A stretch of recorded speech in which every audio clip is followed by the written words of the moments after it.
a pretty heavy agenda this morning, and so I wanted to try to proceed as quickly as we can.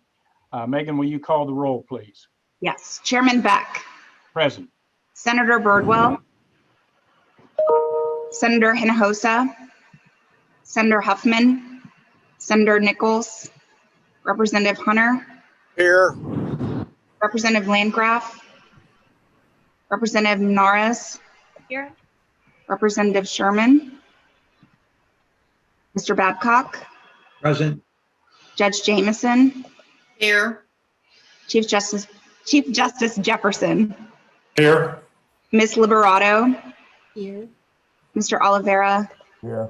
And Chief Justice Phillips. All right, we have a quorum, so let's proceed. The first item on the agenda calling for action is the adoption of the minutes of our September 18, 2020 meeting.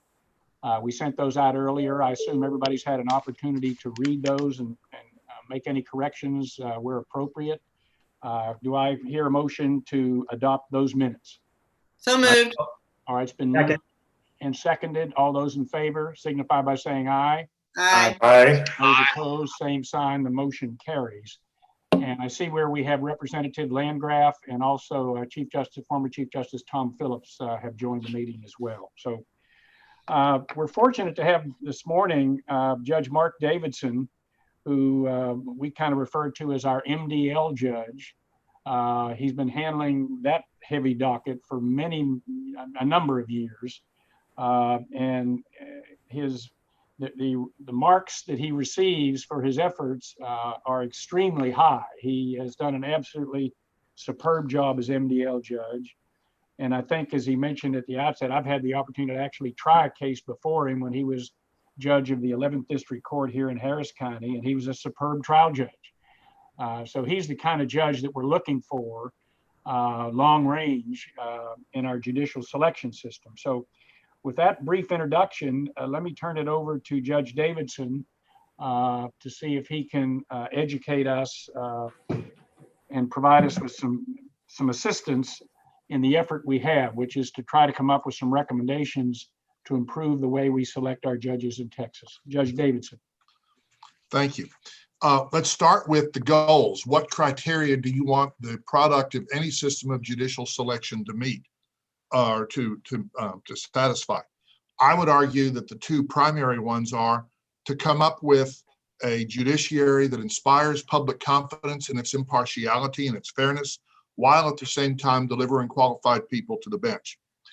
Y'all are studying the system of electing judges in Texas, but in fact, I delineate 5 different systems we have in our state, depending on where you live. We have a system of electing judges in rural counties, a system of electing judges in urban one-party counties. We have our system of electing judges in urban two-party counties. We have our system of selecting judges statewide, and whether you want to call us a one-party state or a two-party state is in the eyes of the beholder. And finally, we have our system of judicial selection by gubernatorial appointment when there are vacancies. Each one is different, but they all have something in common. They are heavily dependent upon party. I would start by asking you to write down 3 letters, DJV. That stands for Discretionary Judicial Voters. That percentage of the voting population that is capable of voting for judicial candidates of both parties. That percentage has shrunk and shrunk considerably in Texas in the last 30 years. But to go into that, you need to go back to the mid-late 70s when we started having a two-party judicial system in Texas. Before that, it was decided in the Democratic primary. And our first election or two tended to remain quite Democratic, and which was fine. The people that were running as Republicans in the 76 and 78 elections were people that just hoped they'd put their name on the ballot and that Bill Clements or Richard Nixon or Gerald Ford would get them into office. Didn't work that often in 76 and 78. The election of Governor Clements changed things a bit. But in the 80, 82, 84, 86, 88, 90, 92, and 94 races, I know in Harris County, and to a somewhat lesser an extent, especially in 94, the discretionary judicial voting percentage was very great. We had a large number of voters, a large percentage of voters that were capable of voting for judicial candidates of both political parties. Those days are over. In Harris County, we went from a high of 17% DJVs, and right now we're running 2.8 to 3% per year. What's going to happen this year with the abolition of the straight lever poll, I can't tell you. But when you have a 2 or 3% lever poll, that means unless the two parties end up at 49% among straight lever polls or among baseline voters for each party with a 2% spread, it means one party or the other is going to sweep every time. So that's the significance of DJVs. Now, in rural counties in Texas, frankly, a lot of people are going to know who their district judge is. If you have a real loser in Ochiltree County, over the course of a term or two, most of the voters in Ochiltree County will have been called for jury service. If not, they'll have heard about their judge down at the cafe, and so they'll know more about their judges. In Harris County, I used to play a parlor game with people, walked into bars or restaurants when I was talking to a judge who claimed he was well known by everybody in the county. And I said, tell you what, take the next person through the door and ask them the name of one judge in Harris County, one, not counting JPs or the county judge. And I'll bet you $5 they can't do it. And I never lost a dime in that bet. And I did it about 10 times, fleecing my colleagues out of $50 in the process. My point is, judges in urban counties as opposed to rural counties are and probably should be anonymous. But in rural counties, party is on district judge level is probably less important. In rural counties, when they're voting on statewide judges, party is dominant. The voters of Roberts County couldn't tell the difference between, and I won't name names, but we've had some highly qualified people in both political parties running for our statewide judicial position, and we've had some lesser qualified people, and that's charitable. And the people and the voters are largely unable to tell the difference. There's no more than in most counties, no more than a 2 or 3% spread between the lead Republican and lead Democrat. The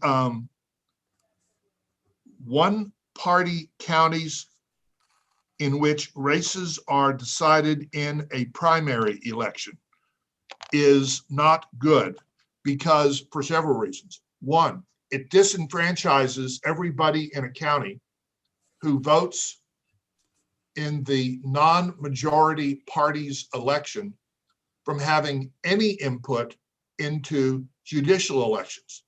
In Collin County or in Hidalgo County, a person that chooses to vote in the Democratic primary in Collin County or chooses to vote in the Republican primary in Hidalgo County never has any input into who's going to be on the bench, will be serving the people. And to me, that is a deficiency in the present system.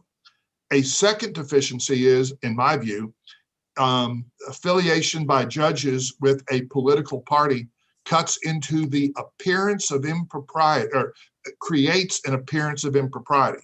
I don't know if any of y'all saw it, and I wasn't going to mention it, but I am now. I recently wrote a paper for the Texas Supreme Court Historical Society's e-journal on 5 cases in the history of our state in which the governor of Texas was essentially decided by the Texas Supreme Court.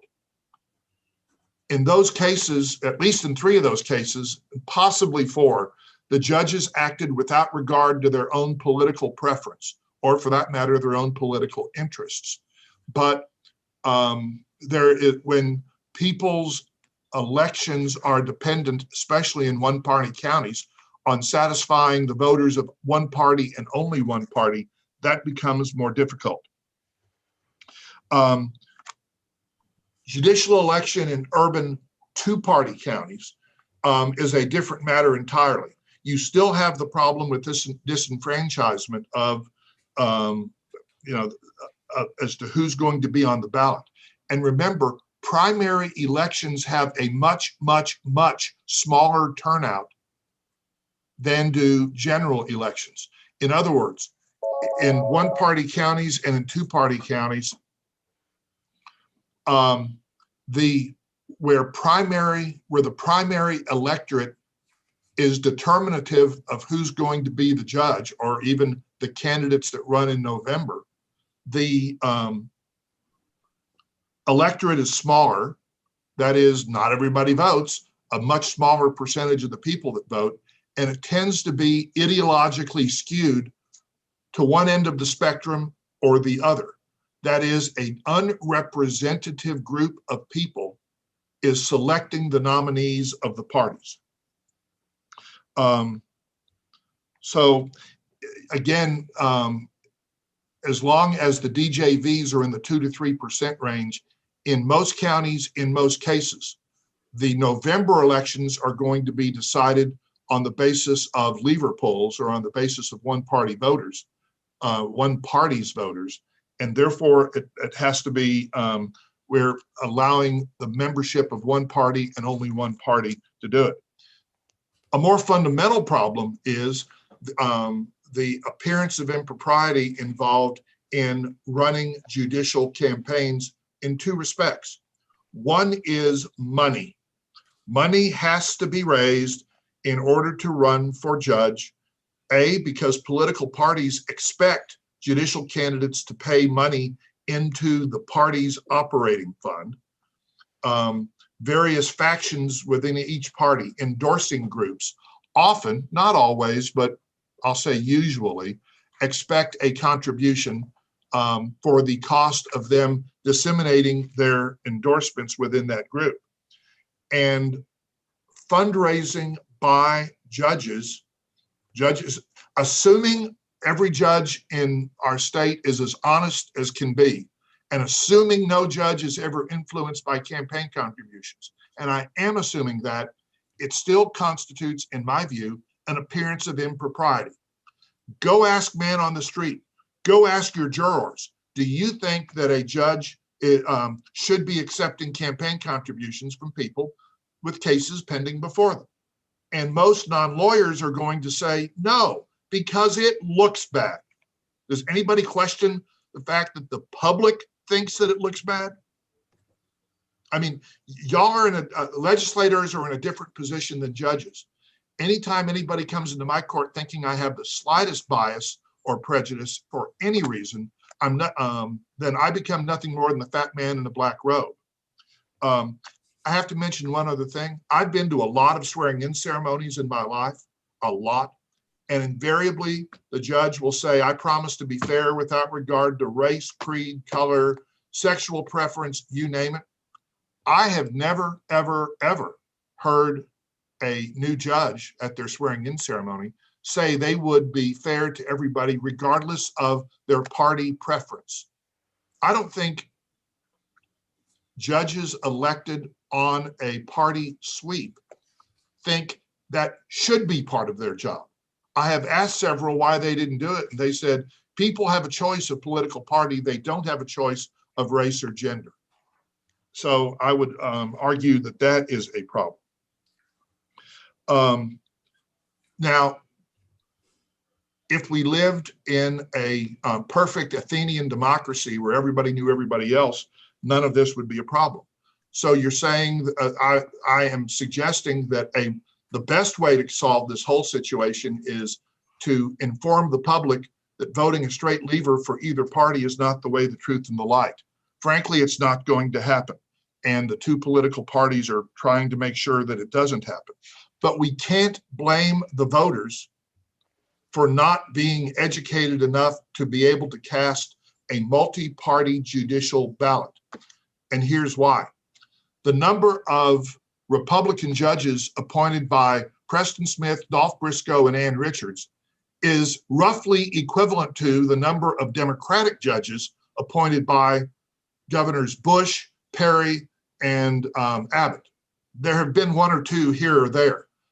We can't blame the people for being unable to decide to be able to vote for candidates of two parties when governors don't do that either.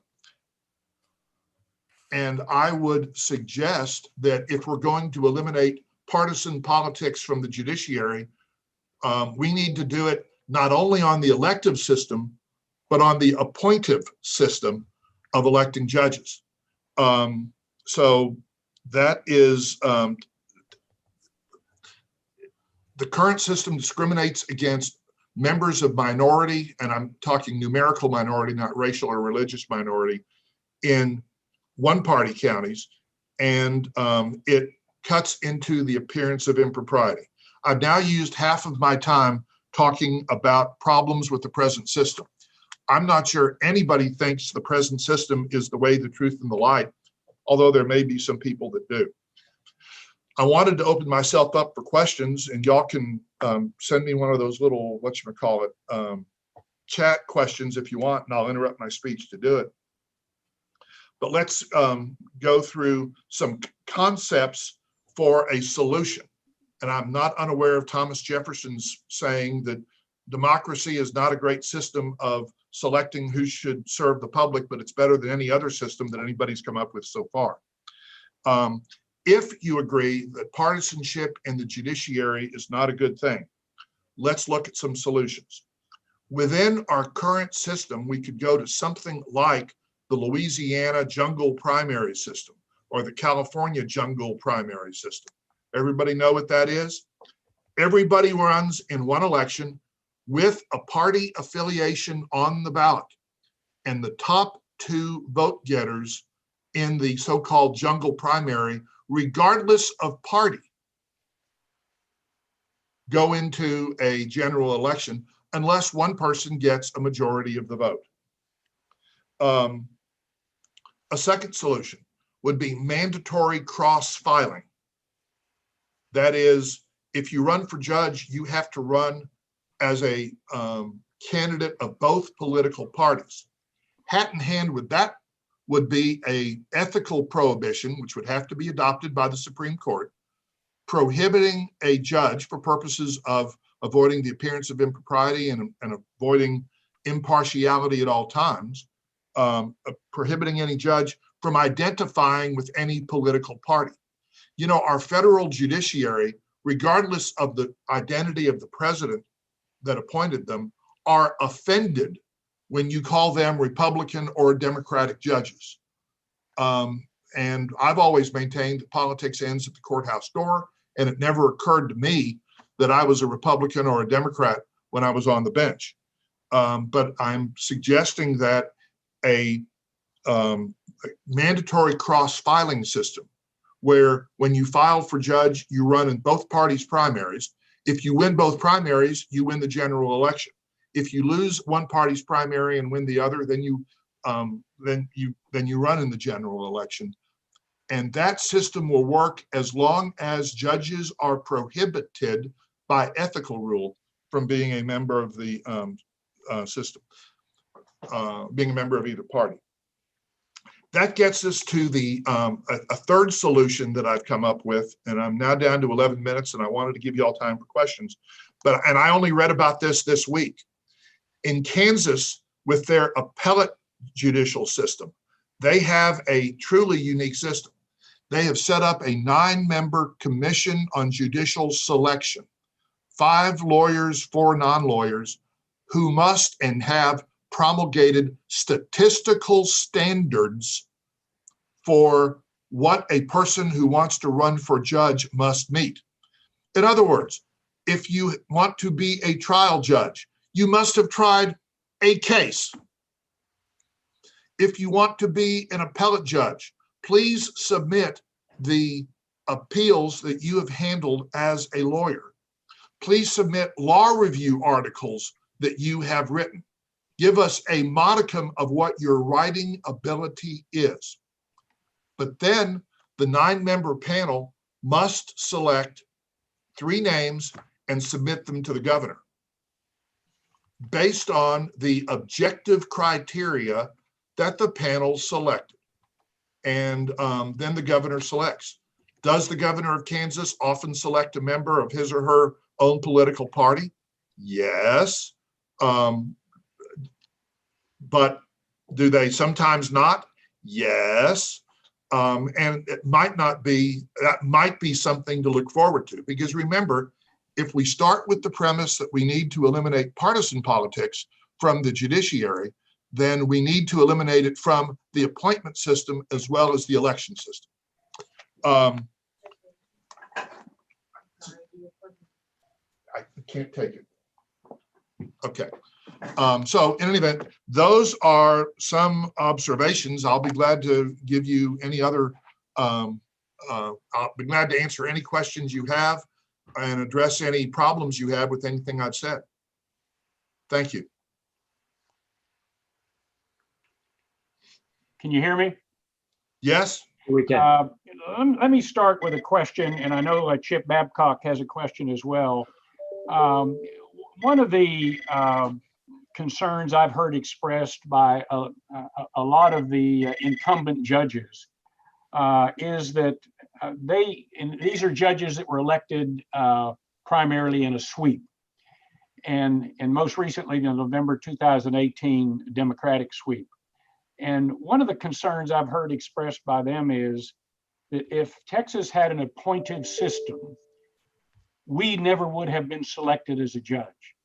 In other words, they're saying that the elective system where the voters decide is the only way they would have ever had the opportunity to appear on the bench.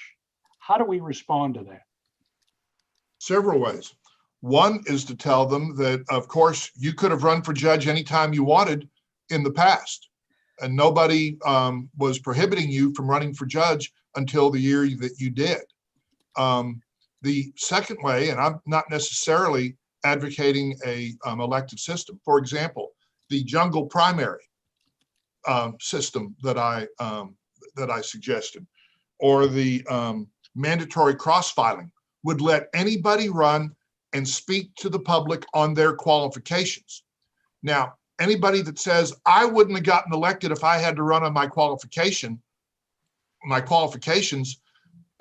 if they'll just acknowledge that, that goes into the deficiencies in our present system.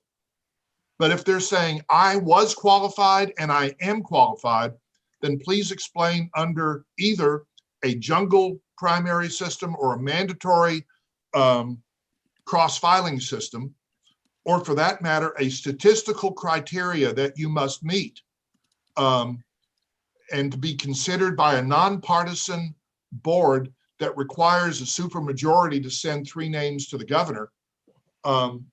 They could have gotten elected on that system if they had qualifications to serve. Would that be an effective answer? You're muted. You're muted, David. Yeah, we have heard overwhelming evidence of an interest in somehow beefing up the qualifications for being a judge. I mean, even those that were elected under a sweep, I think have come to the point of view that the qualifications probably need beefed up. So I take your points. I think Chip Babcock had a question. Chip? I do. Judge, thanks for these comments. They're terrific. Do you think there'd be any First Amendment problems if you had a canon of judicial conduct that prohibited a judge from saying, I'm a member of the Republican Party, or I believe in the ideals of the Democratic Party, or something along the lines that you're suggesting, that judges just can't utter the word either Republican Party or Democratic Party? Now that you mention it, it just occurred to me there was a U.S. Supreme Court opinion that says that the First Amendment trumps judicial ethics rules. I can't remember the name of the case, but maybe 15, 20 years ago. So yeah, I get your point. Republican Party of Minnesota versus White. Okay, see, I'm smarter than I look. I am suggesting, however, well, the answer is I don't know. There might be, and there have also been cert petitions. I'm sorry to interrupt. That raise that question whether a state or a commission can prohibit a judge from attending political events or being part of a political party. And Tom Phillips may remember we're part of a group of chief justices and former chief justices that look at these sorts of petitions that come through. And I'm thinking maybe Delaware. I just can't remember. But offline, we can circulate what those cases are. But I'll go one further. A judge or a judicial candidate who thinks they have a chance of winning both primaries would not politically want to identify with one party or the other. Politically, it might be contrary to their interests to do that. So if you can't do it by ethical rule, maybe you can do it.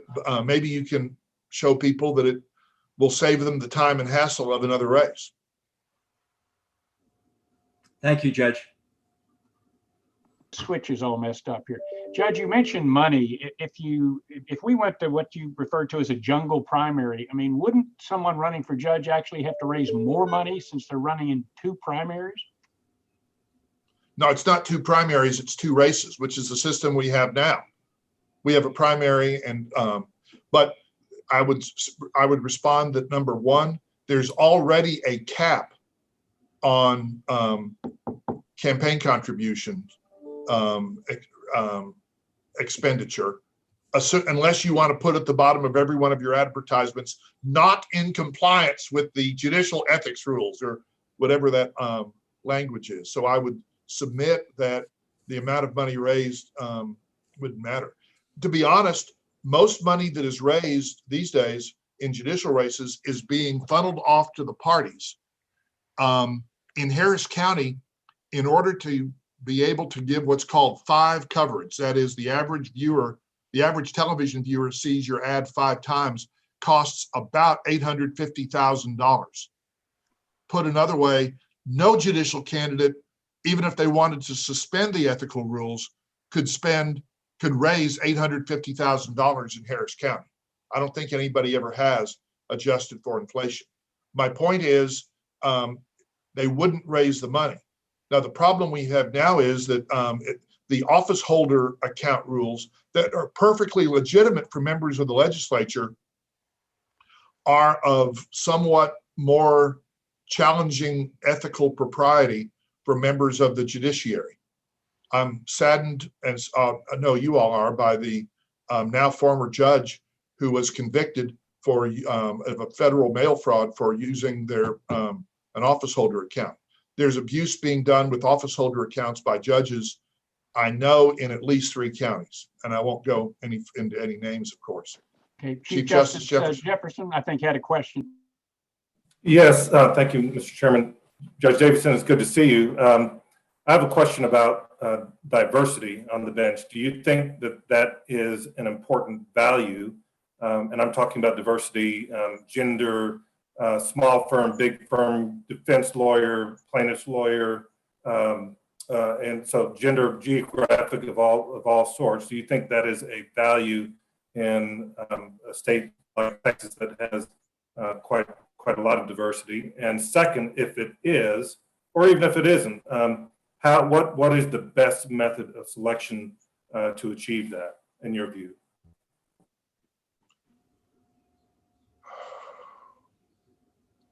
Not in our present system. Realistically,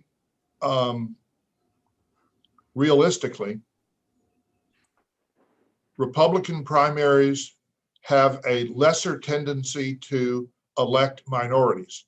Democratic primaries have a lesser tendency to elect Caucasians and, for that matter, males. A friend of mine in Brownsville told me he went to vote on Tuesday, and there weren't any men on the ballot. David, you'd know Cameron County politics better than I do, but he said there were literally no men on the ballot on his ballot in Cameron County. There may be some, but he said he didn't remember any. My point is, if you want total diversity, the answer is almost certainly. No, he did say, I'm sorry, David, he told me there was one. The Argentinian gentleman whose father moved from Germany to Argentina in the mid-40s, whose name I forget. Okay, a good story. Okay, my point, Judge, is an appointive system would probably lead to greater diversity across the board, in which all qualified people, regardless of gender, race, or political party, would have a shot at becoming a judge. And that gets us to an interesting question. I don't know, when you say diversity, Chief Justice Jefferson, are you referring to gender, which is a legitimate concern, to race, which is a legitimate concern, to your professional background, which is a legitimate concern, and to political parties? In other words, would it be right in Collin County for a significant percentage of the judges to be Democrats? Because there aren't any up there now. Is it legitimate in Hidalgo County for a percentage of the judges to be Republicans? Is that part of diversity? I mean, or does diversity stop at gender, race? Is that the, and sexual preference? Is that the beginning and the end? I would answer yes to your question. Yes, I would say political diversity as well. Chief Justice Phillips? Yes, you speak of appointments as getting more diversity of all sorts, but then you also point out that we've never had a governor who made politically diverse appointments. Are you saying that a commission would alleviate that? Or would you advocate amending our Constitution, something like Delaware's, which of course is now under challenge at the United States Supreme Court, which requires the governor to honor political diversity in making judicial selections? You could do either of those things. I would submit that a commission a commission would, in my opinion, lead to diversity on all levels, in my view. Whether or not you could get the Delaware program through the legislature is something that some members of this esteemed panel and commission might want to talk to you about privately. The ones who are members of the legislature. But the fact of the matter is, with more and more political decisions being made by our judiciary, and I've never seen it like it has been this year, it begins to look bad when the political preference of the political party of the judge appears in most, but not all cases, to be case dispositive of the issue before the judge. That hasn't been the case in this Texas Supreme Court, but it has in most courts below, from my observations. I do think it's worth noting that the Texas Supreme Court has gone with both parties or against both parties. And in many other states that have any, whether the judges are initially appointed by a partisan official or they're elected nonpartisan, but everybody knows what party there's in, there's been much more consistent straight line party voting on these ballot access cases this year. Yeah. So on the other hand, I would to our court. I would encourage you all to read about the 1972 mandamus application called Looney versus Barnes. It is there's no opinion. Actually, there's a one-word opinion, overruled. But it was, I think, a quite political opinion. And I'll leave that one there, and a funny case as well. Anything else from anybody? Yeah, can you hear me, Judge? Yes. Okay, I'm having trouble with my server here, but anyway, any other questions of Judge Davidson before we turn him loose? Yes, Judge Davidson. I put a couple of questions in the chat, which you and Megan can look at later, but one thing I don't believe you've spoken to is nonpartisan elections. Where does that fit? I'll tell you how nonpartisan elections work in the city of Houston. We've had mayors named Brown and White. We've had 2 city councilmen and a city comptroller whose name was Green. So if I wanted to run for judge in a nonpartisan system, I might move to Brownsville and rechange my name to Verde, or I might change my name from Davidson to a color. You know, people with funny names usually don't do well. People with ethnic names don't do well in a nonpartisan system, or as a general rule. But I think yes. Judge Wallace had a question. I just have one comment, and that is to commend what you said at the beginning, Chairman, and that is a judge like Mark Davidson is the kind of judge we're looking for. When I was chief in 2008, I think it was 2008, Judge Davidson was swept out in one of the common sweeps that happened under our current system. And within days, I had a joint motion from both parties in one of these probably an asbestos case, from both parties asking me to find a way to keep Judge Davidson on the bench in that case. And we had to go back and look at it because it was, you know, they were talking about his merit, you know, his qualifications, his intelligence, he knew how to run the courtroom. They thought he was fair and impartial, and they wanted him to continue, and we made that happen. This is the kind of judge that we're looking for, and no one cared about his politics. They cared about his wisdom and his intelligence on the bench, and I think this is what we're trying to achieve here. And I know it's very complicated about how we get there, but if we could find people, maybe it's the Kansas system that the judge talked about, but that look at qualifications and temperament and wisdom and work ethic, and put and ability to put partisan politics to the side. That's what we want. And I've always thought, Judge Davidson, you were sort of the stellar example of that. So I want to thank you for that, and thank you for your testimony today. Yeah. Let me add one more thing, Chairman Beck. Yeah, sure. One other qualification that Judge Davidson has, and I never want to be caught sucking up to Mark Davidson, but is the institutional knowledge. I mean, you heard, and Tom Phillips has it also, you know, an understanding of, you know, how the cow ate the cabbage all the years ago. When we have sweeps, this is what we lose. There are no mentors left because the mentors have been swept out. Just saying. Well, I've been blessed to continue to have a courtroom, and I've continued to try to mentor any new judge who's wanted to be mentored, and I've done that. Judge Jameson, I wanted to answer your question that went out on the chat room. The Louisiana system holds their jungle primary in November. That is the same general election day as everybody else. Louisiana has everybody runs, and then there's a runoff in December. So that's the Louisiana system.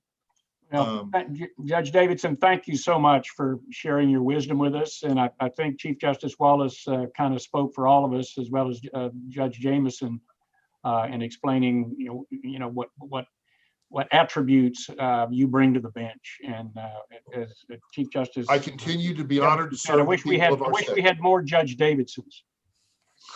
I'm honored to serve the people of the state, and have been and remain.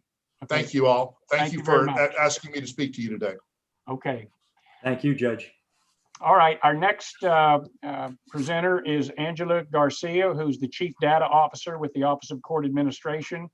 And we thought it might help if she could explain to us, bring us some data dealing with judicial demographics and turnover. So Angela, you're on. All right, good morning, everybody. Thank you for having me.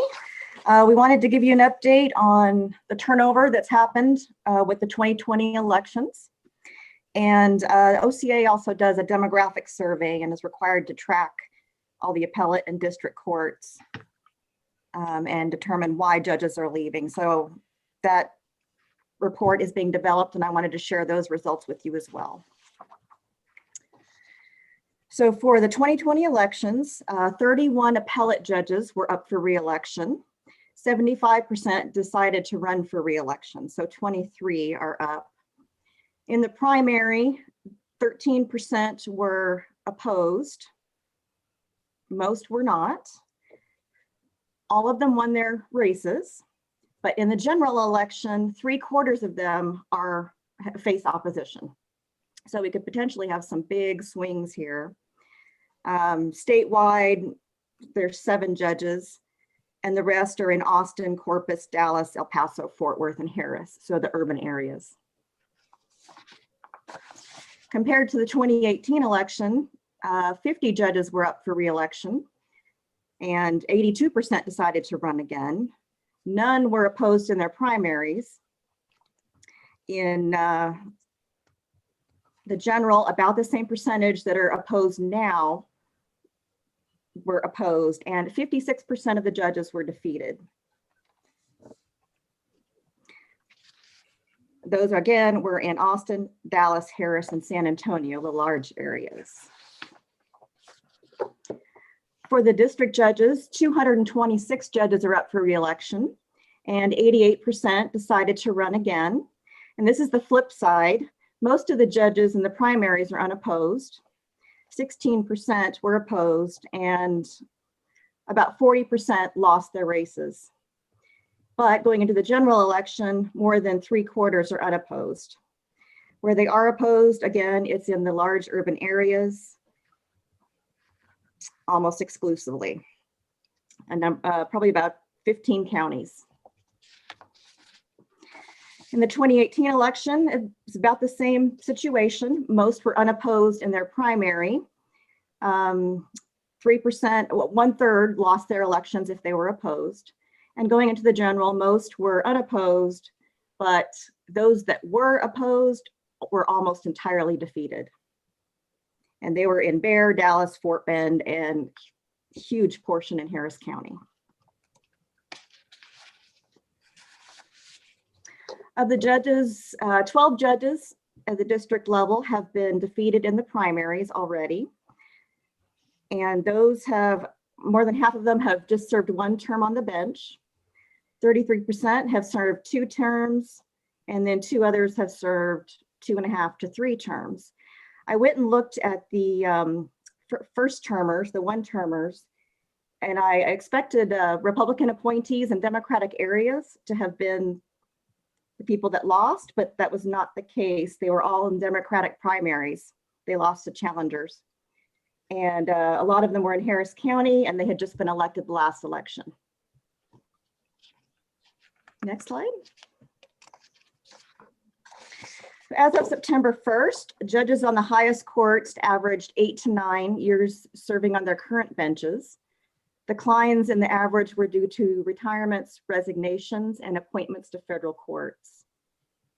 After the significant turnover in the courts of appeals in 2018, the average length of service in the courts of appeals dropped to just over 1 term, or under 1 term, sorry.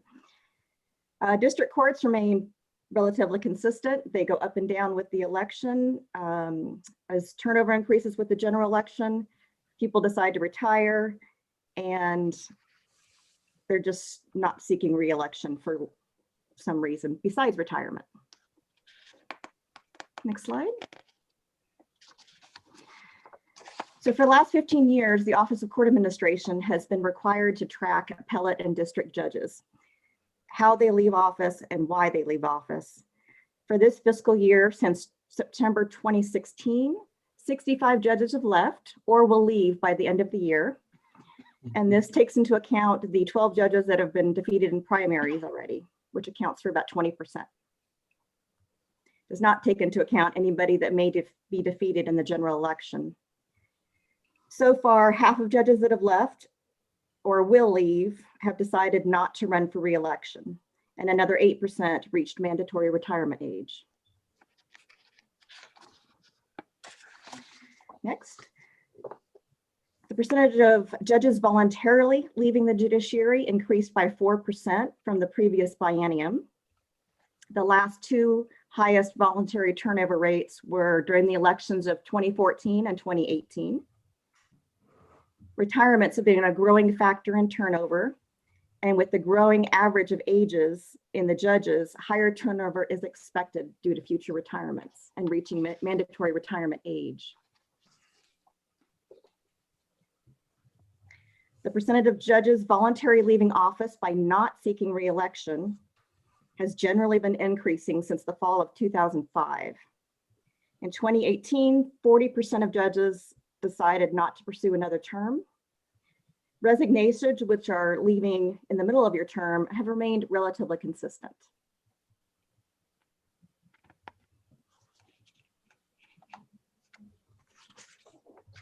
In 2018, 12% of state judges were defeated in election. In 2020, that figure is already at 2%, given the primaries. And 5% of the population decided not to run for re-election, down from a high of 7% in 2018. Of the judges leaving the state judiciary, the proportion of judges defeated for re-election has ranged from 20% to almost half. The percentage not running for re-election has ranged from 25 to 40 generally, and resignations have ranged from about 10 to 30. So really, our driving factors are you're defeated for re-election or not running for re-election. We're also required to survey why the judges are leaving when they do voluntarily. In the last biennium, retirement was the #1 consideration, and the election process ranks second, with more than half indicating that it was a major factor in their decision. You notice that salary is fourth. Retirement has been the most significant factor in 6 of the 8 biennia, with salary ranked the most important only in 2004 and 2012. The election factor was added in 2012 because a consistent theme in all the comments that people were submitting was dissatisfaction with the election process. So large spikes in the ranking of elections as significant have occurred in the years of 2014 and 2018. It's a consistent trend. Nearly half of respondents indicated that a change in the election process would have affected their decision to leave.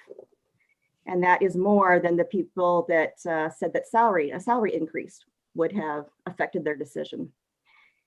This survey was done before the salary structure was changed to substantially increase judicial compensation.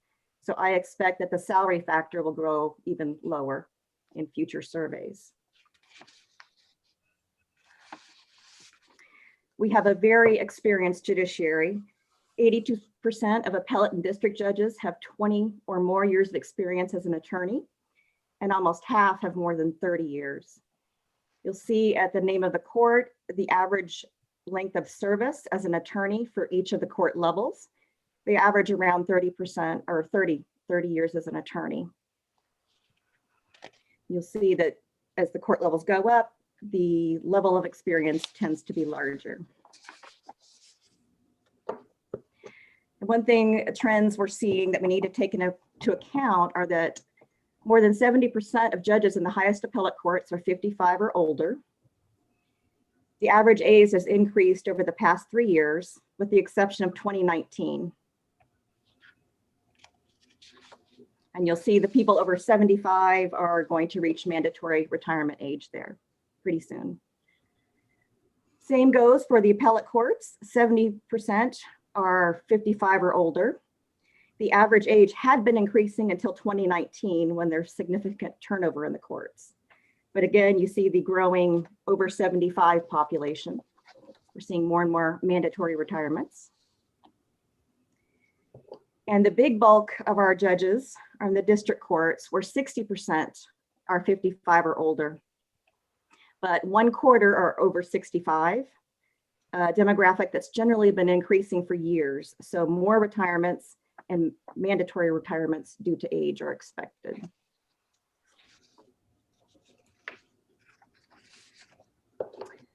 Those are major trends. I'll take any questions that you have. Yeah, Ms. Garcia, this is David Beck. I guess a question I had, you indicated that 46% of judges had decided not to seek re-election. And at least for 2017, 2018, the current judicial selection process was a factor. Do we have any data for 2020? In other words, those judges who decided not to seek re-election, do we have any data for 2020 as to whether the current judicial selection system played any role in that decision? We do not. So when we go through and look at the election results, we identify those who have not run for re-election, and I did that this week. Surveys will be going out to those judges probably within the next 2 weeks. So by your next meeting, we may have that information. Great. If you could get that data and provide it to Megan, I think we would really appreciate it, because Sure. that would be very helpful. Any questions of Ms. Garcia? Well, Ms. Garcia, you got off, oh, excuse me, Chief Justice No. Phillips has a question. I'm not letting her off.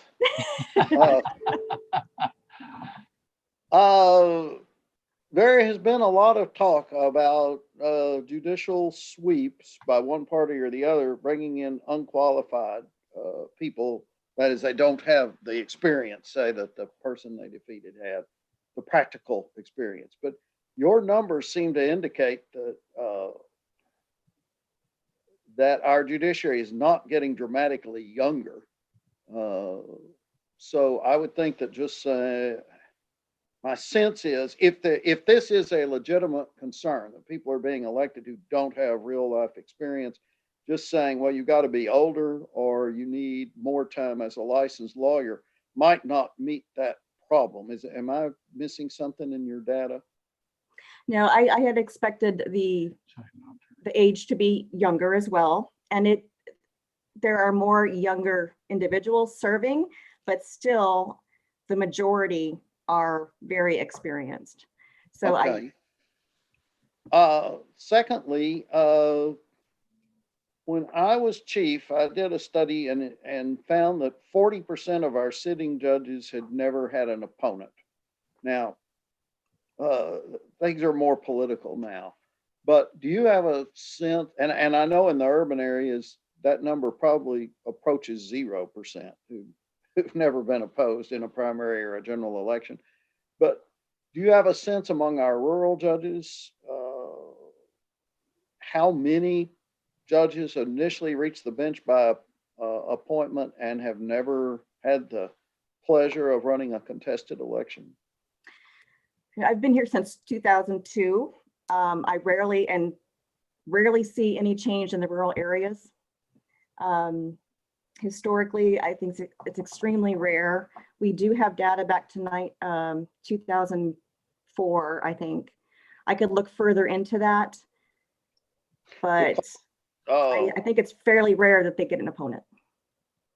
There has been a lot of talk that the rural people know who their judges are and know how to vote them out, but an attorney has to file, a sitting attorney practicing in that area, or at least residing in the area of an incumbent district judge, has to file more than a year in advance of taking office were they to win. And my sense is that sometimes that just doesn't happen, even if attorneys privately think that maybe a judge should be removed from office, and that the retention election system would actually provide more of a check on those judges. But it's just a hunch I have, and that hunch depends on a lot of those judges never having been opposed. So I would be interested in that data. Yeah. And then, go ahead, Ms. Garcia, can you kind of make a note there to try to obtain that data and provide it to Megan as soon as possible? For sure. and we'd have to define what a rural judge is. Is that in a county that votes on less than 3 judges, or because in East Texas, of course, you have a lot of overlapping judicial districts. That is, 3 counties are in one district, and then there's another 3 counties, including 1 or 2 of the first one that are in a district, and so on.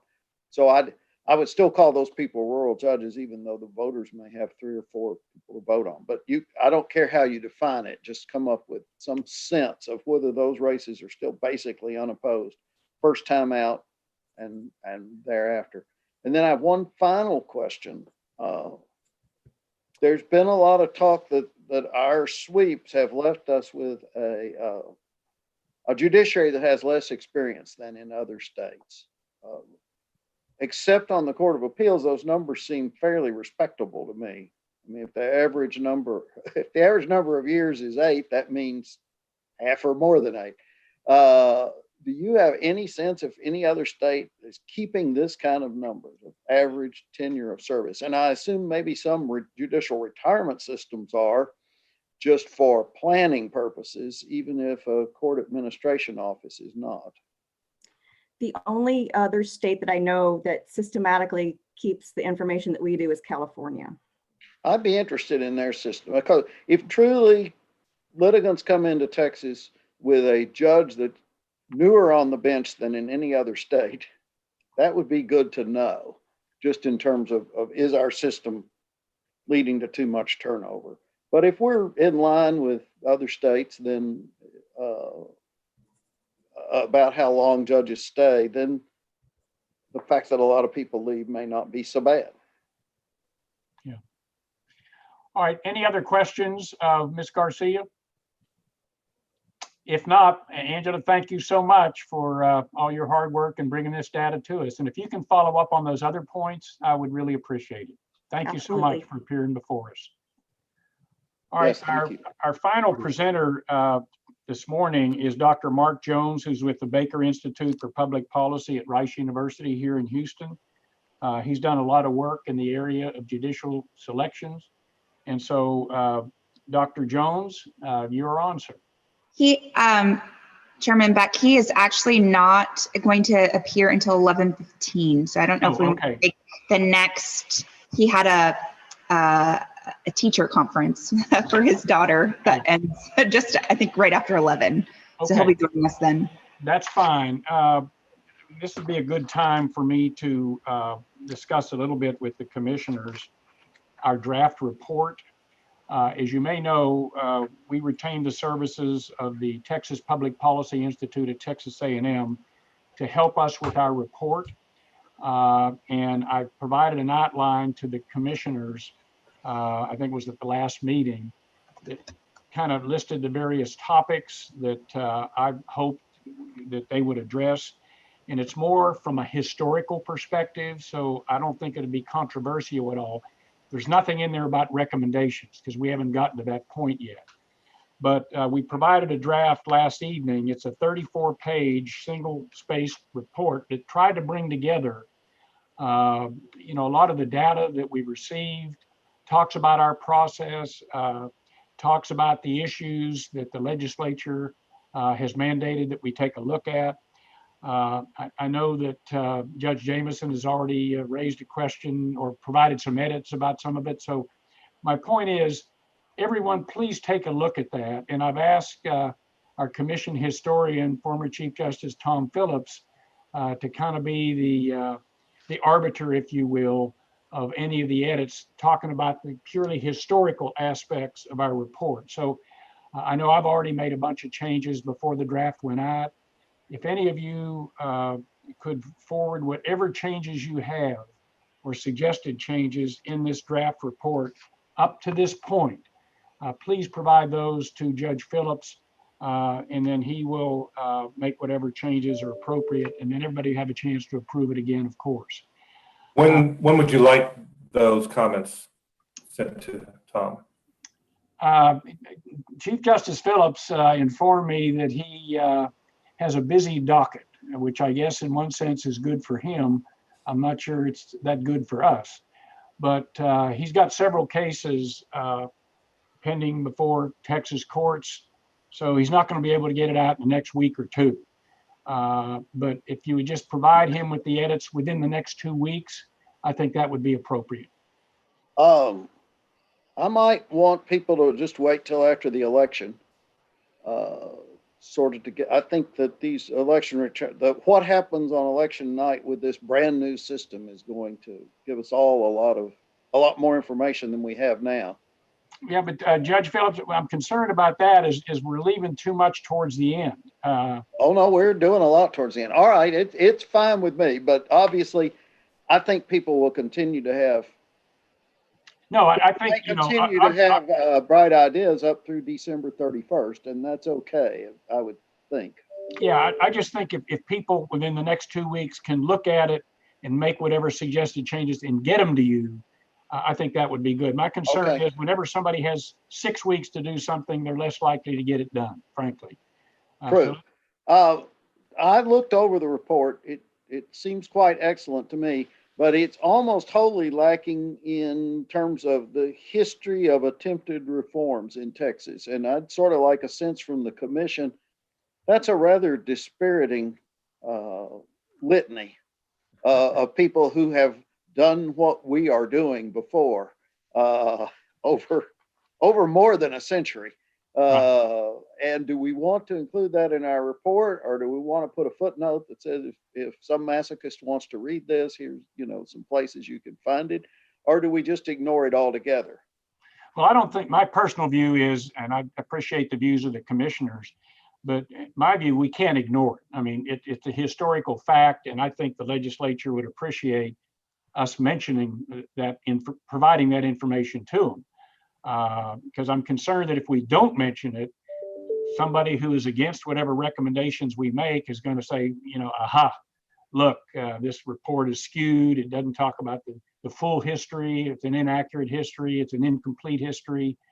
And the one thing I want to make sure of is that nobody questions the integrity of our effort, that our report is fair, it's objective, and it accurately sets forth the history. They may not like our recommendations, but I don't want them to in any way question the integrity of our process. So that's my view anyway. And I'll talk with you offline about how we go about compiling that, because it's nobody's ever done it exactly fulsomely, and do we want to be that first person or not? Right, right.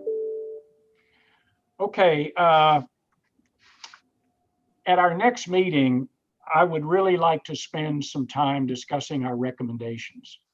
You know, we've got a deadline of December 31 of this year.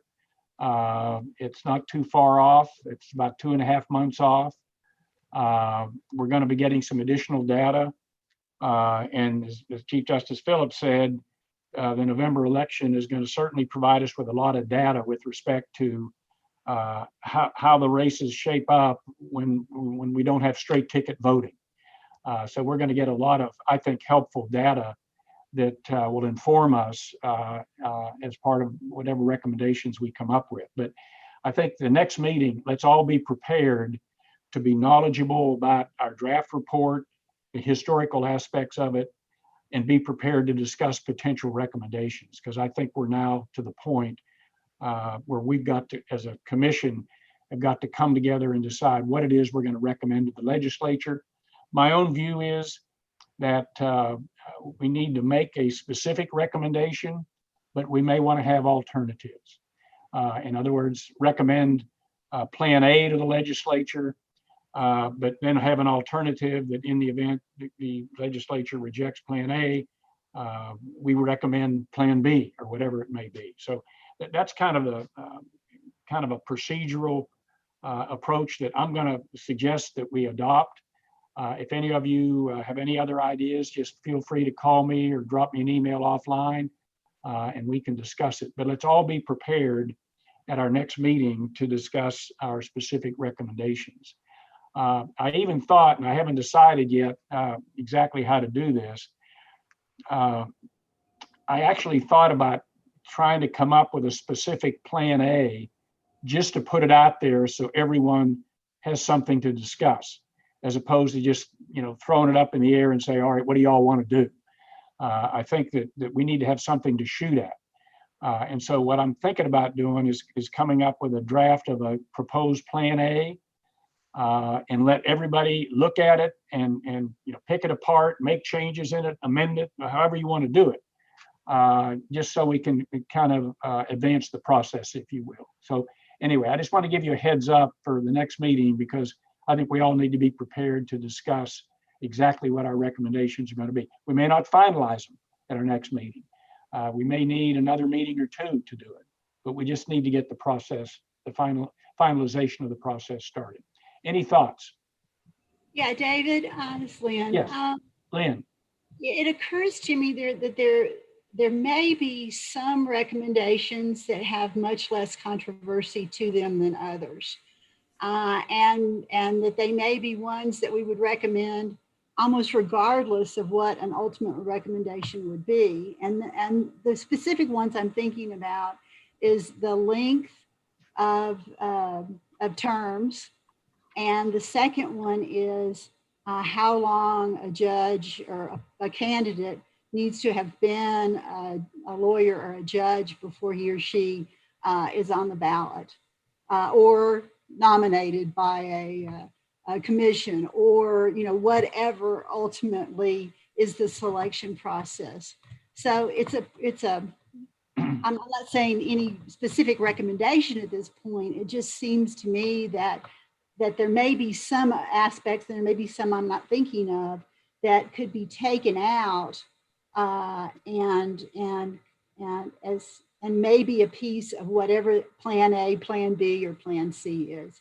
Again, no, I don't think you need to decide that today, but it's just a thought on a wrinkle in how we might consider this. Yeah, I think that's an excellent point, Lynn. I'll tell you another one, and this is just my own view, is whatever plan we decide to recommend, one issue is going to be how we treat the current incumbents. And my view is that you've got to grandfather all the judges who have been elected in. In other words, whatever we come up with would be projecting out into the future. That's just my thought, that we need to respect the fact that people are on the bench, they've been elected, and they need to be grandfathered in, if you will, assuming that Plan A does something different than, say, just electing judges on a partisan basis.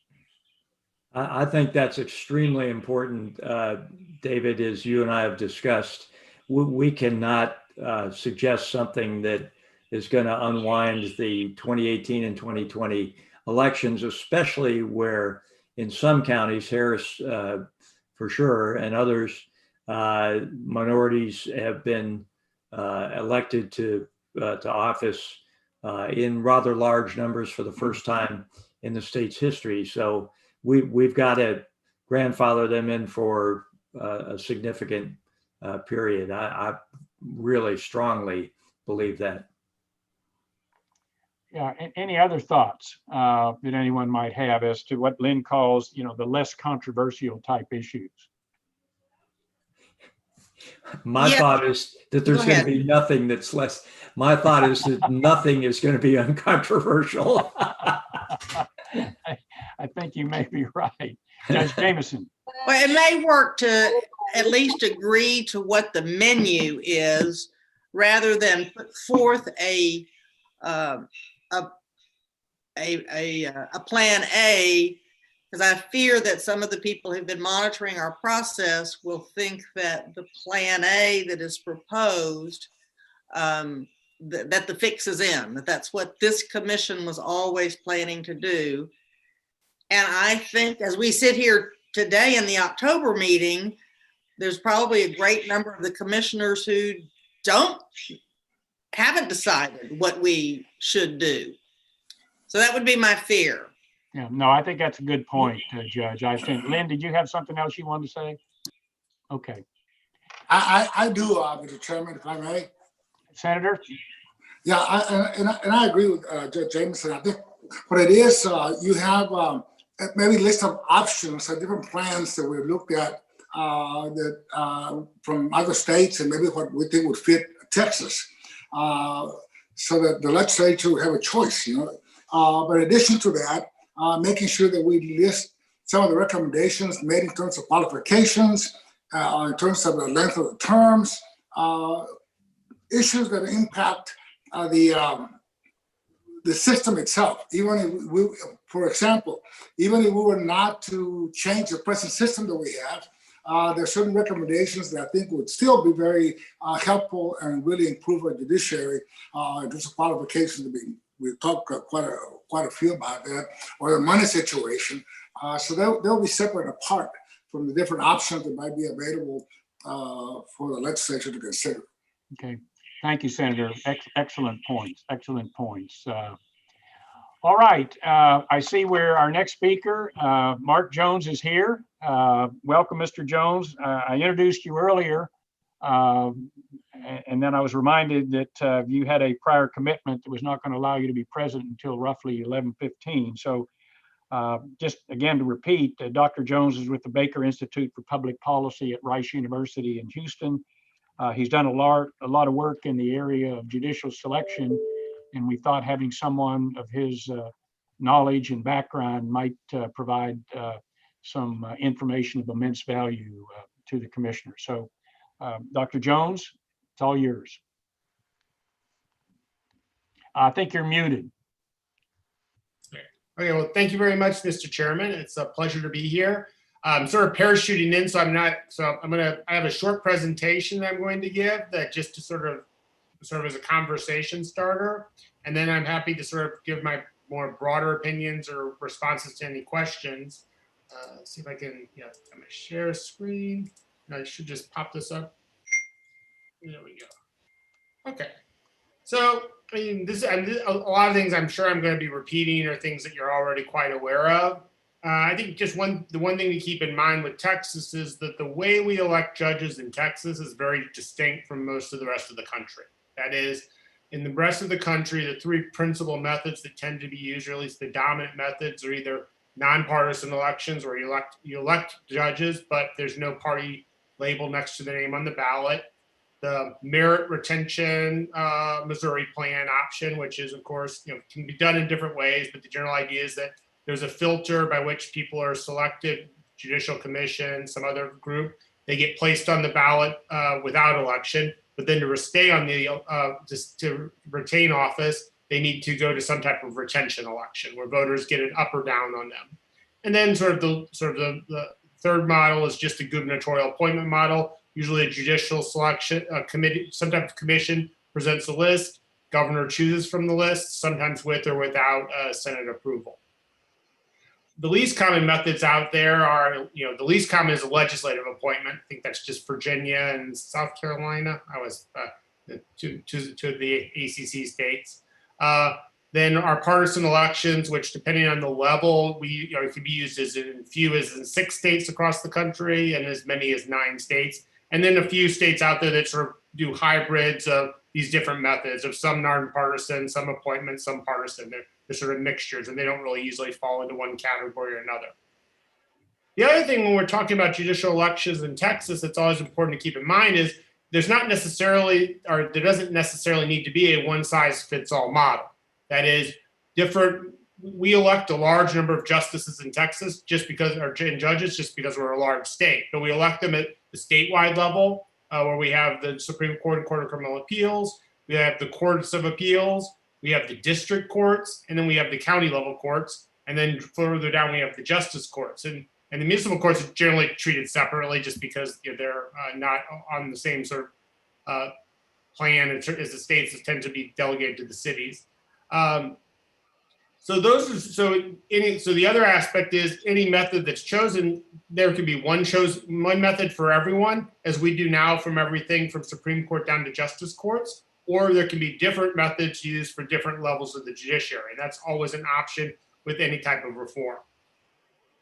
So if we go across the country, this is just sort of highlighting where we sit. The dark green are the partisan elections, the light green are the nonpartisan elections, the blue are the merit plans, and the orange, mostly up in the Northeast, are the sort of pure appointment methods. And this just highlights that we're an outlier for the state Supreme Court, the intermediate appellate courts, and then a little less for the trial courts. This is where a few other states that aren't in the original 6, states like New York and Pennsylvania also use partisan elections. So what are some of the advantages, at least as we see, of our current system? And that is, and the current system I'm talking about is a system we've actually never used. Our current system is the system where we have partisan elections, but without straight ticket voting, which we will experience for the first time this cycle. And there is actually still quite a bit of work to be done after the election to see what the consequences of that are. And now at the end, I'll sort of talk about some hypotheses, but those are things that we'll really need to investigate with empirical data. So advantages of the current system is one, it provides a voice for voters. That is, voters are the ones who are responsible for choosing judges or not choosing the judges. And because they aren't appointed, the judges who are elected have a greater level of independence vis-a-vis the executive branch and the legislative branch. Another advantage of partisan elections, and this is just compared to nonpartisan elections, is there is more information for the voter when they're in the polling place. That is, at the minimum, they at least know the partisan affiliation of the judge, of the person they're voting for. So that, and that provides an important informational cue for them about the possible position of that person on a variety of legal issues and political issues. And at least compared to the nonpartisan elections, partisan elections actually reduce the role of money in judicial elections because of the partisan label, and there's not as much of a need to compete based on the individual characteristics of the judge or the judicial candidate. Now, what are the disadvantages of our system? Well, some of the disadvantages, I don't need to tell these to you, you're familiar with them, but it's one, we're essentially having voters choose candidates that they know nothing about. Most voters, when they go in to vote this November, will have no idea who they're voting for, who any of these individuals are, nor really what the different what an appeals court judge does, what a court of criminal appeals court judge, what a Supreme Court judge, what a district court judge, what a family law court number 4 does.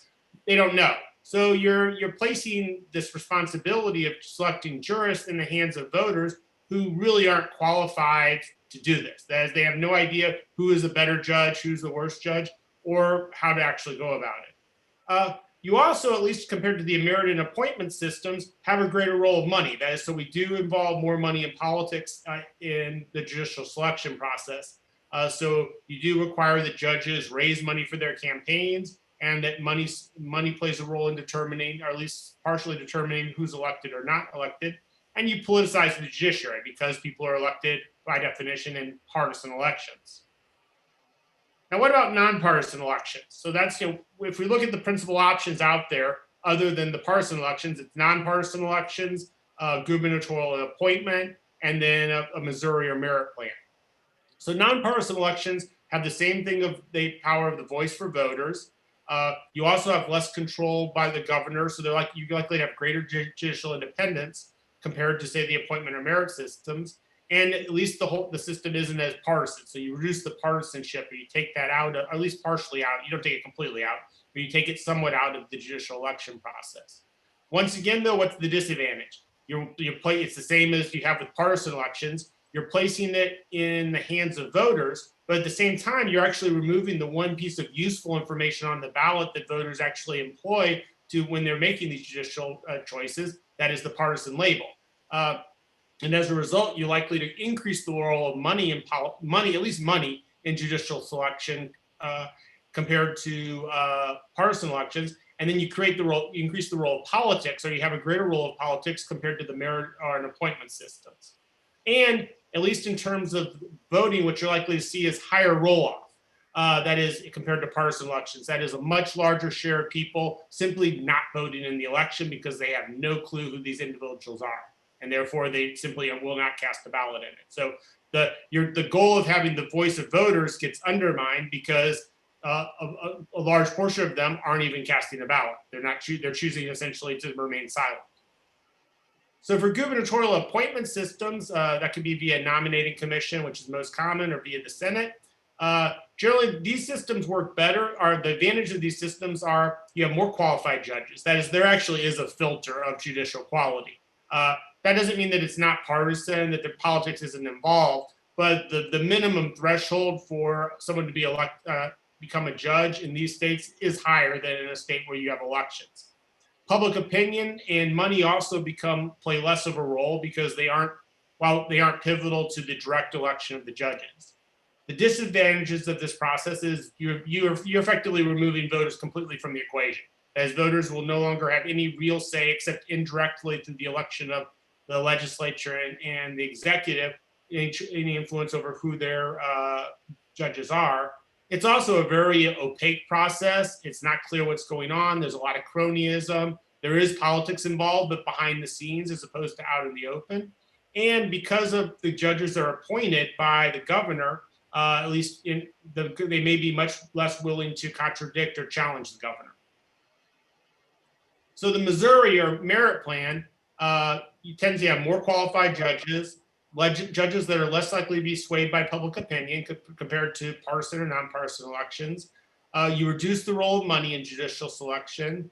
You provide a voice for voters via the retention elections, not on the first choice, but at least on retaining.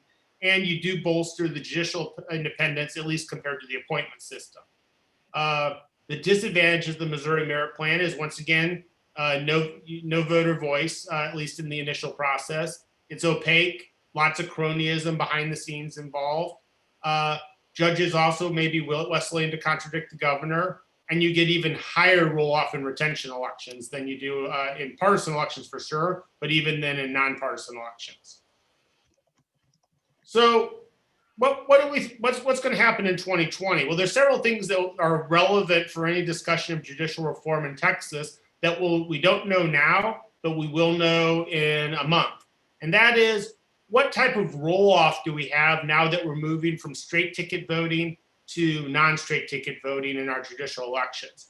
Now, historically, roll-off is usually around 2 or 3, as high as 4% in these judicial races. It's going to be much higher this cycle. I don't know how much higher, but I think it's going to be in the double digits. It's just going to and probably it'll be as in the larger counties like Harris, Dallas, Bexar, and Travis. As you get down to the district level, county level elections of judges, they're likely to see the highest roll-off. In some of the smaller counties where the ballot's very short, then they may only be voting really in the statewide elections and then the appeals court elections. It's going to be lower, but it's still going to be higher than it's been in the past. Another factor is one of the critiques of sort of straight ticket voting and partisanship was that since everybody was using the straight ticket, the variance in the performance among judicial candidates was next to none. That is, they tended, if there was a two-party contest, when there was a libertarian, that could mix it up a little bit. But when there were just a Democrat and a Republican, they would get close to identical percentages of the vote. So generally, if one party won all of the races in a county, or one party tended to win most of the races in the county, it either flipped one way or the other, unless the county was on a real knife's edge. What we'll learn this election is how much has this changed, moving away from straight ticket voting. We know roll-off is going to change, to increase. But once roll-off, in addition to the roll-off, will we see any more variance? Well, we'll have to see more because, just by definition, if you aren't voting straight ticket. But will it be substantially higher or not remains to be seen. And then also, what cues other than partisanship will influence this roll-off, such as the gender of the candidate or the race or ethnicity of the candidate. So that's essentially something to watch. And then, so one final thing I just wanted to sort of highlight.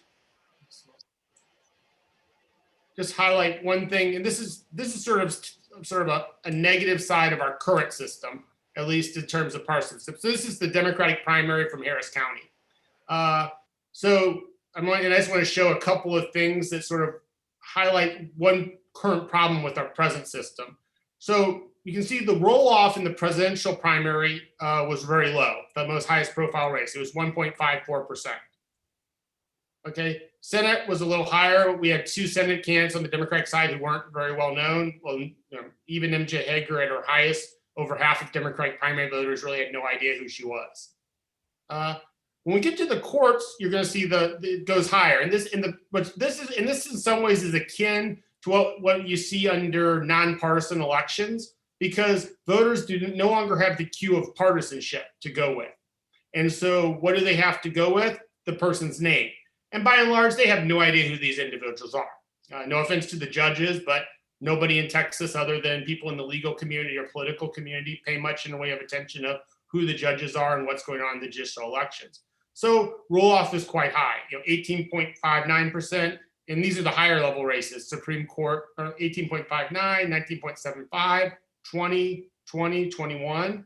And then as we get to Court of Criminal Appeals, it jumps up to say, that's a single person race, but Court of Appeals, 23%.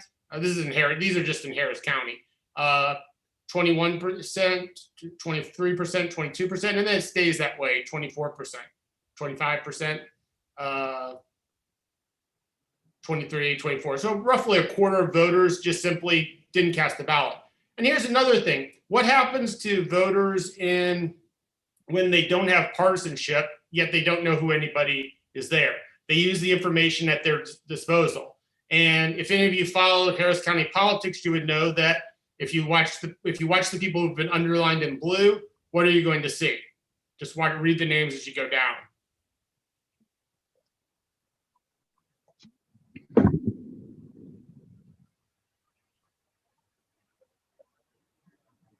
So in every competitive race, you will notice what?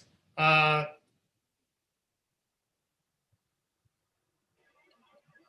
of these races, I'll be done soon there. Yeah, there we go. So in all of these races, there is one common denominator. No man won. So if you were a man running for election as a judge in Harris County, you finished second or third. Every single race was won by a woman. Why is that the case? In the Democratic primary, we know the split between women and men in Harris County is roughly 60-40. So what you had was people were voting based on the only piece of information they had, that is what was based in the name, which provides a little bit of information on race, ethnicity in a few cases, but does provide gender. And so you had women primarily voting for women because that was the only information they had. So, and since Harris County is now a blue county, every single one of these members who won this Democratic primary are going to be elected in the fall. That is, not a single Republican judge is going to win in Harris County at the county level. Maybe the appeals court, but definitely not at the county level. So and this is a downside of our current system, but it also be a downside. It's a downside of any time we're having elections, in the sense that nothing about these candidates' quality as jurists had an impact on election. What happened, there was a two-step process. Gender determined if you won the election in a competitive race, and then having a D next to your name determines whether you win in November. Neither two of those factors is remotely related to your quality as a judge, your ability to serve as a judge. And so that's going to be a downside of any sort of form of direct election, is that you're asking voters to choose somebody when they have limited to no information about their quality as a judge, and therefore they're going to vote either based on partisanship, as the case in November in Harris County, where Democrats are going to vote Democrat for the Democratic judges, and they're all going to win, or in the spring, in the primaries, when you didn't have partisanship, and the only thing people had to use was really gender, race, or ethnicity. They went with gender, and so you had every man lose and every woman win. So I'll stop there and see if there are any questions or anything that go into more detail. Yes, Judge. Dr. Jones, I've got a question. Sure, yes. Can you put your slide up talking about the appointive option? Sure. I had a couple of questions I wanted to ask you about.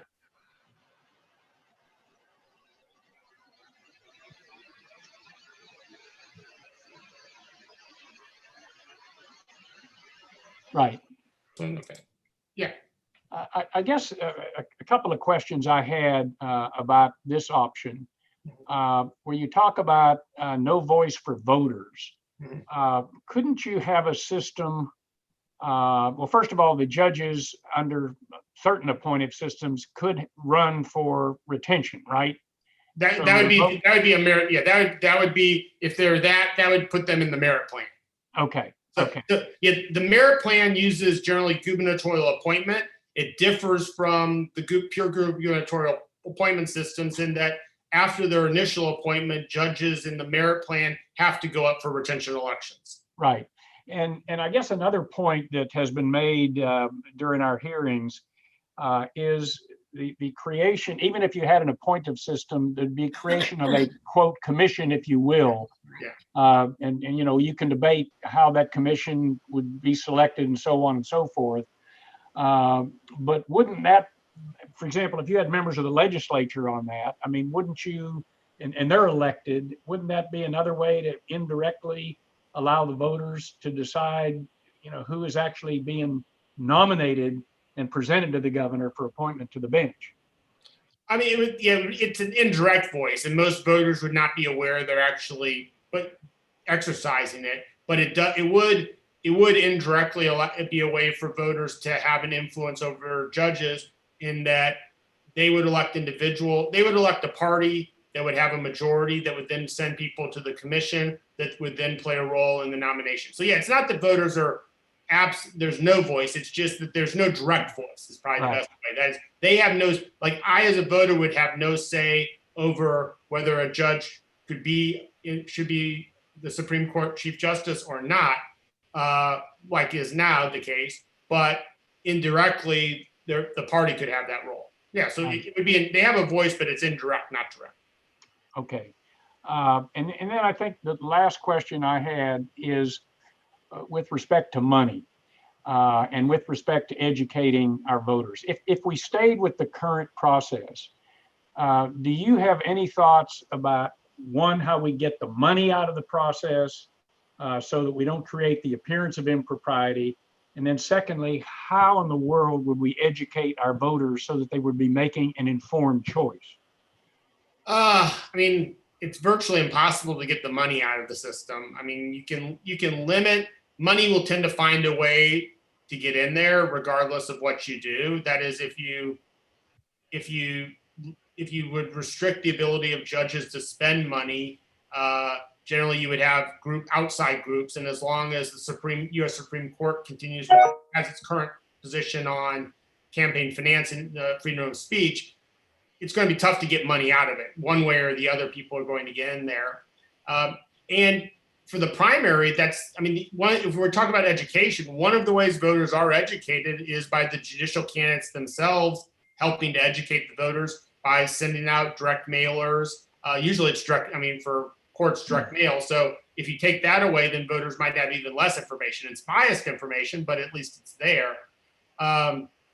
In terms of educating voters, that's next to impossible. I mean, it's, in theory you could do it, but, in the large counties like Harris County, I don't even know who all these people are. And, there are a few people in Harris County who follow it, but it's very tough to try to get that information to voters. It's hard enough to educate voters on how they turn out to vote, how they vote, material they need, and then maybe about the key races. But once you're sort of dropping below the Supreme Court Court of Criminal Appeals levels, it's a murky area. And so that I don't have.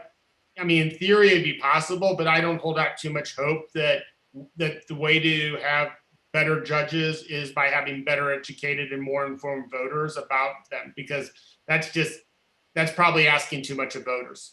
Okay, thank you. Any questions by any members of the commission? Yes, Judge Jameson. All right, I had a question and an observation. The question is, as far as data points, Professor, if incumbency were on the ballot, would that have made a difference in the Democratic primary that you thought? And I'll permit you to speculate because I think you probably have to. Or is that something that other states offer that we don't? There is the possibility in other states of having judge or justice, having more information. That in a primary, that would help. That would help the incumbent candidate. That is, because that would be one way to think about that is that you're providing voters with an extra piece of information. So it's, like for instance, when I say that women voters are voting for women candidates, that's not critiquing women voters. You have to put yourself in the position of a voter who goes into the polling place and knows absolutely nothing about the candidates. They've never heard of the names before. They aren't familiar with the position. They're going to use the information that they have. And in a primary, the only information they have is someone's name. If you're a woman, it's a relatively rational thing to then conclude that a woman is more likely to share my interests than a man.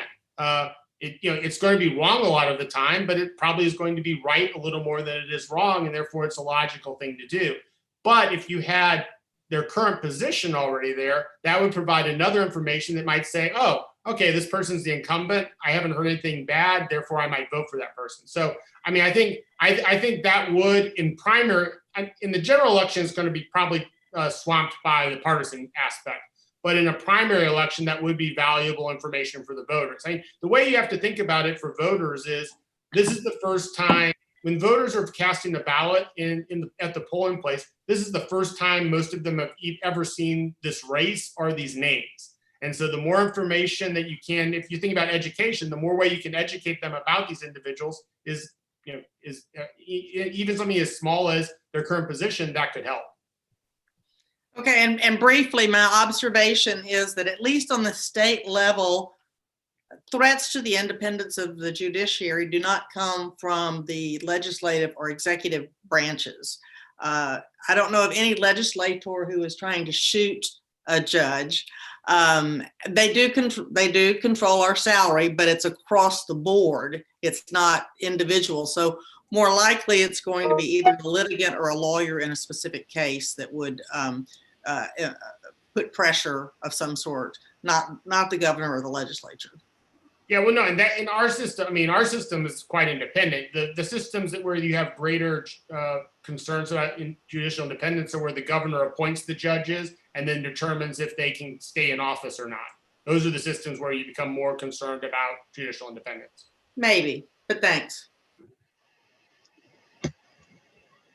Judge Phillips, you had a question? You're muted, Tom. Sorry, I have several questions. Have you studied, Professor, these states that put extra information on the ballot? And how much can you put on?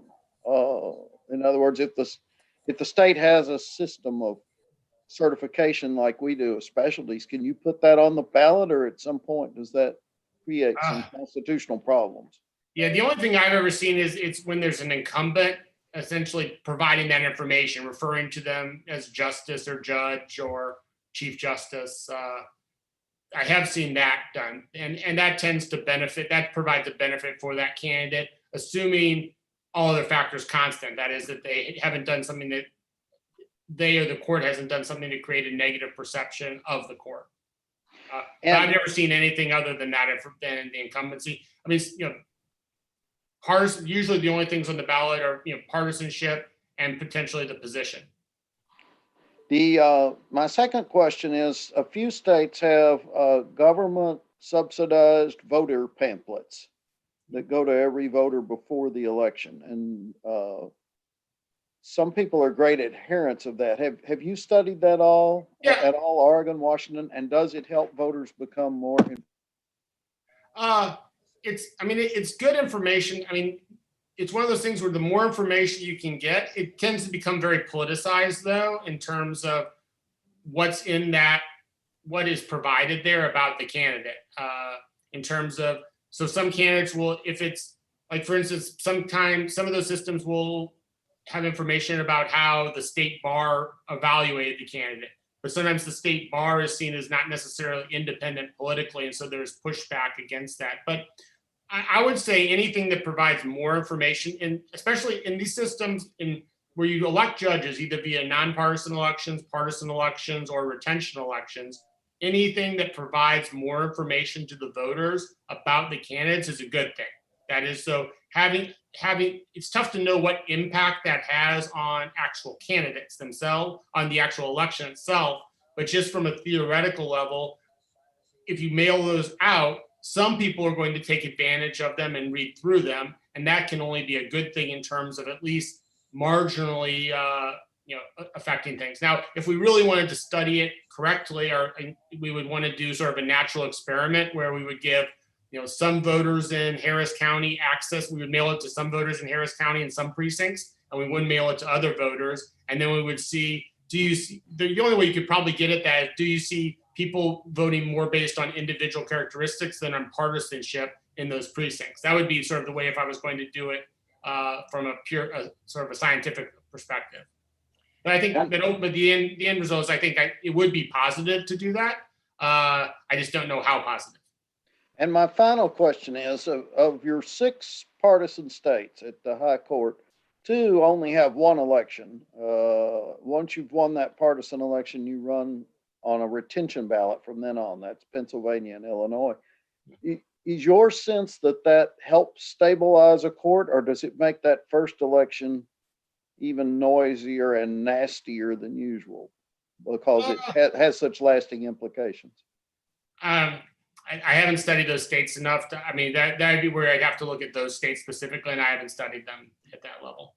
Okay, thank you. Illinois, especially at the state level, is now sufficiently democratic where I don't know if it would matter at the state level. Well, they elect by district. Yeah, but in the districts it would matter. But I haven't studied either of those states. Yeah, Dr. Jones, I've got a question. I think Chip Babcock also has one in a minute. in terms of providing information to voters, I mean, to me, there's such a thing as too much information. And you have 50 judgeships that are up for grabs in Harris County. Any kind of pamphlet you try to prepare would be so thick and so cumbersome that I question whether most voters would even look at it, and certainly wouldn't study it. Yeah, I doubt that many would. All these things are at the margins. So for the 90 that throw it in the trash, 10 might open it up at least a little bit. 5 of whom might actually read through it. And so it's really, your impact would not be on the 90, you'd be focused on that 5. Like I said, you're looking for marginal effects. It would be nothing. And the trick to writing all of those is always, who writes them, and then how are they written, and then what information do they contain. And that's pretty tricky in and of itself. Like that's a whole political process in terms of what information do you actually include there, because in the end, it would be a state provided piece of campaign information. Now, ideally, it would be neutral and independent, but and today in modern U.S. politics, there's little left that's neutral and independent, at least in that where you can find everybody agreeing that it's neutral and independent. So I would imagine there might be some disputes over who writes it, how they write it, what information they include. But as going back to the original point, I would be, to the extent to which you can get more information in the hands of voters, it would be better. Okay, thank you. It's just don't expect miracles. It's like we're talking modest, tiny baby steps. Yeah, Chip, did you have a question? I did, thank you. And thanks, Dr. Jones, for your comments and your research. You said a minute ago that you don't think you can get money out of the system, and you referenced the Supreme Court's freedom of speech decisions. I certainly agree with you on that, but which of the various systems that you've gone through, proposals that you've gone through, would minimize the amount of money and what I think is currently our very unseemly system of having large amounts of money being contributed by lawyers, law firms, and industries that regularly appear before the courts? The only one that's going to really get money out of the system completely is sort of the pure gubernatorial appointment, where you remove voters from the equation. Any of the systems that, I'd say any system other than the pure gubernatorial appointment, where voters never play a role, you're going to have money as part of the process.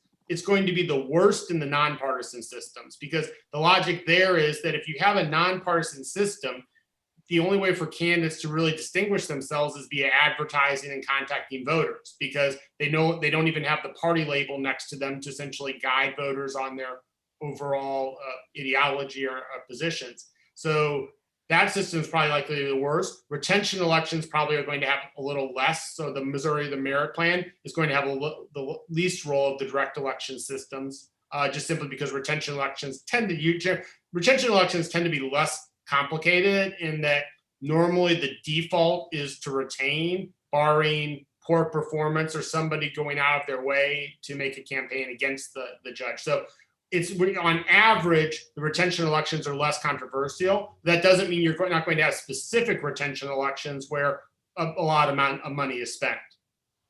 Great. Thank you very much, Professor. Doctor. Thank you. Okay, any other questions of Dr. Jones? If not, Dr. Jones, thank you very, very much for taking your time to appear before us and provide us with all this information. That's very, very helpful and gave us a lot of food for thought. And I thank you so much, particularly in your response to all the questions we had. Thank you very much, sir. No, it's my pleasure. Y'all have a great day and great weekend. Okay. Before we adjourn, Megan, are there any announcements that you need to make, such as remind everybody of our next public hearing? Yes, so the next public hearing is on the 26th. It's a Monday, and focused on the Odessa Midland area. The invite for the hearing, I know there's been a save the date has gone out, but the official invite for people to register should be going out today. And Representative Landgraf is going to be our host, as I understand it. Yes, sir, Mr. Chairman, and we're looking forward to it. There's quite a bit of interest in the conversations that we've had, and certainly appreciate you making the decision to take a moment to focus on that region of the state. We do appreciate it. Okay. Thank you. Any other comments or announcements by any members of the commission before we adjourn this meeting? I have Yes. a question, Mr. Judge Chairman, Phillips. to Representative Landgraf. We've asked Ms. Garcia to gather up this dichotomy between rural and urban judges. Would you consider Ector and Midland counties to be urban or rural, or should we have three categories in terms of looking at the rate at which judges are opposed? The district court judges in Ector County, Midland County, and for that matter, the surrounding counties are not contested on a very regular basis. As far as grouping those counties into one of those categories, if there were a third category, I think that they would fall there. Each of Midland County and Ector County each have 5 judicial districts within the county, so it would fall outside of the, it would be larger than the 3 that you described earlier in the hearing. So it is a slightly different animal. Certainly, it's not like a major metropolitan area, but they're not counties that are part of multi-county judicial districts either. So it is kind of its own animal. Okay, thank you. Well, we'll just give Ms. Garcia a conceptual challenge as well as a accounting challenge to figure out how to present this data in the most useful form to us. Ms. Garcia, a lot of pressure on you. All right, if there are no other questions or comments by any members of the commission, thanks everybody for making yourself available on this Friday, and look forward to seeing everybody again at our next meeting. Thank you all very much. Thank you, Bye-bye. Mr. Chairman.